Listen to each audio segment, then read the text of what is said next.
Hola, soy John Javier Vázquez, ilustrador y diseñador gráfico. Hago ilustración conceptual para revistas, libros, proyectos sociales y culturales.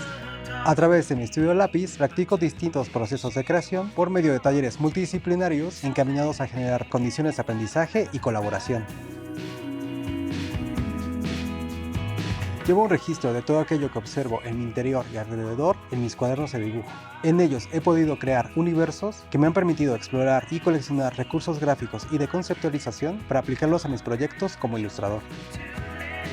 Intento capturar situaciones espontáneas a manera de dibujos rápidos, donde puedo estudiar la forma, los gestos, las características y la expresividad de objetos y personas. En este curso de doméstica aprenderás a utilizar el cuaderno de dibujo como herramienta creativa y espacio de ensayo. Como proyecto final realizarás una gran colección de dibujos que podrás aplicar a publicaciones, exposiciones o algún otro proyecto personal o profesional. Primero veremos distintos formatos y presentaciones de cuadernos de dibujo, así como los materiales que necesitarás para realizar diferentes técnicas y experimentar en ellos. Después analizarás la importancia del cuaderno de dibujo como espacio de ensayo y registro para plasmar nuestras ideas.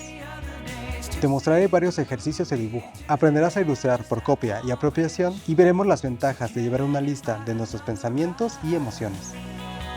Haremos un ejercicio reinterpretando una melodía y pondremos a prueba la observación de un espacio físico y la representación del paso del tiempo.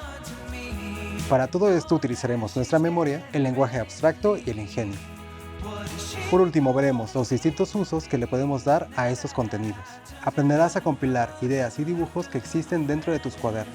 Para ello te compartiré mi proceso creativo detrás de Kaosmos, una exposición y publicación de mi autoría.